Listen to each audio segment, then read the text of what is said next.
Hello, welcome back to my channel. তো সবাই কেমন আছো? আশা করছি ভালো আছো। আমি খুব ভালো আছি। তো প্রথমেই বলি, 20শে ফেব্রুয়ারি গত বৃহস্পতিবার কাদের বিয়ে ছিল প্লিজ একটু কমেন্ট করে জানাবে। তোমাদেরকে বলি, তো সেদিন ছিল আমার একটা দিদির বিয়ে। আমার ওই বাড়ি মানে আমার বাপের বাড়ির কাছে, মানে আমার জেঠুর মেয়ে আর কি। তো আমাদের ইনভিটেশন ছিল। তো সকাল থেকেই আমরা এরকম আকাশের ওয়েদার দেখে খুবই টেনশানে ছিলাম যে আদৌ কি যাওয়া হবে সেখানে। তো যাই হোক, সারাদিন তো বৃষ্টি, প্রচণ্ড বৃষ্টির পর 5টার দিকে একটুখানি বৃষ্টিটা যখনই কমেছে তখনই আমরা বেরিয়েছি। দেন দেখো প্রায় সন্ধে মতোই হয়ে গেছে পুরো, আর আমরা প্রায় বাড়ির কাছে চলে এসেছি। তো দেখো এই জায়গাটা হচ্ছে আমাদের বাড়িতে যাওয়ার আগের রাস্তাটা। দেখো এত সুন্দর ভিউ, তোমাদেরকে পরে একদিন সব কিছু দেখাবো। তো দেন আমরা মাঝখানে নেমেছিলাম, নেমে ওখান থেকে কিছু খাবারও নিয়েছি। সেগুলো সব কিছু ক্লিপ নেওয়া হয়নি যেহেতু বৃষ্টি হচ্ছিল, আর অল্প অল্প বৃষ্টিও পড়ছিল, যার জন্য আমরা বেশি দেরিও করিনি। তো তাড়াতাড়ি করে আমরা এখন বাড়ি দেখো আমরা কিন্তু চলে এসেছি বাড়ির সামনে প্রায়। আর দেখতেই পাচ্ছ আমাদের বাড়ির সামনে থেকে কিন্তু প্যান্ডেলটা এখান থেকেই শুরু হয়েছে, দেখতেই পাচ্ছ, আর লাইটিংও প্রচুর হয়েছে। তো এই যে আমি চলে আসলাম বাড়িতে। আমরা বাড়ি চলে আসার পর একটু কথা বলছিলাম।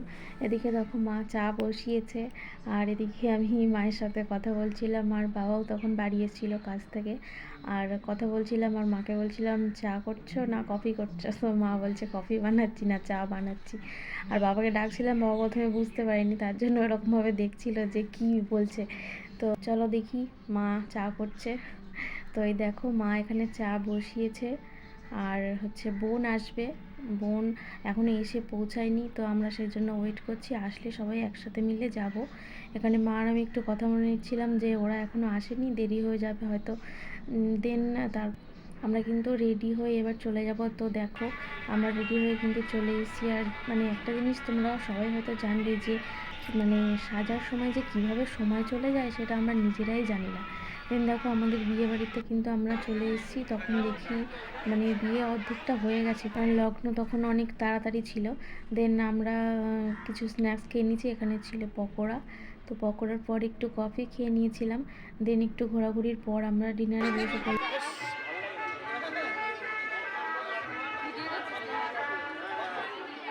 তো দেখো এখন প্রায় বাজে রাত 12টা। তো আমরা এখন বসেছি ডিনারে, এটা হচ্ছে লাস্ট ব্যাচ, আমরা লাস্ট ব্যাচেই বসেছিলাম। আর দেখো ভাই কি একটা বলছিল, বলতে বলতে থেমে গেল, আমি ডাকলাম বলে। আর এদিকে আমরা বসে আছি, আর আর মা আর বাবা পিছন দিকটা বসেছে, আর এদিকে বসে আছে তোমাদের দাদা, আমার ভাই, আর আমার বোনের হাজব্যান্ড। আমাদেরকে কেমন লাগছে অবশ্যই কিন্তু জানিও। আর একটা বিষয়, চলো আজকের মেনুটা দেখানো যাক। দেখো এখানে মেনু কী আছে। তো প্রথমেই বলি, ব্রাইডের নাম হচ্ছে দুর্বা, আর তার হাজব্যান্ডের নাম হচ্ছে সৌরভ। তো নামটা বেশ ভালোই ম্যাচ করেছে, ভালোই। তারপর আমরা এখানে একটু ফটোশ্যুট করে নিলাম খাওয়া দাওয়ার পর। দেন দেখো, আর আমরা একটু অন্যরকমভাবে পড়েছি, কারণ আমার জুয়েলারি আর শাড়িটা বোন পরেছে, আর বোনেরটা আমি পরেছি, উল্টো করে নিয়েছি। তো যাই হোক, চলো আজকে আমাদেরকে কেমন লাগছিল তোমরা অবশ্যই কমেন্টে জানিও, আর ভিডিও ভালো লাগলে একটা লাইক করে দিও।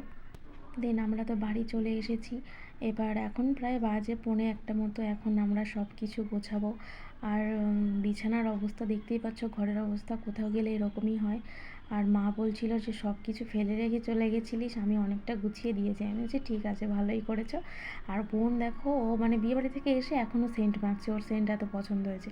আর ক্যামেরাম্যানটাকে দেখো, আমার বাবা। তো দেখো ক্যামেরাটা আমার বাবা করে দিচ্ছিল। আর এদিকে আমরা 3জন মিলে গোছাতেই ব্যস্ত ছিলাম। এদিকে মা আর আমরা 3জন আবার কথা বলতে শুরু করেছি। দেখো ও আবার কী বলছিল যে ভগবানই জানে ও কী বলছে। তো যাই হোক, আজকে এখানেই সব কিছু শেষ। তো আমরা আবার কালকে চলে যাব রিটার্ন। একটা দিন এসে খুব ভালোই লাগলো, আর বিয়েবাড়িতে খুব এনজয় করলাম। তো আজকের ভিডিওটা কেমন লাগলো অবশ্যই জানিও, আর নেক্সট ভিডিওর জন্য ওয়েট করো। আমরা তো এখনও ফ্রেশ হইনি, তোমরা চ্যানেলটিকে সাবস্ক্রাইব করে দিও। টাটা।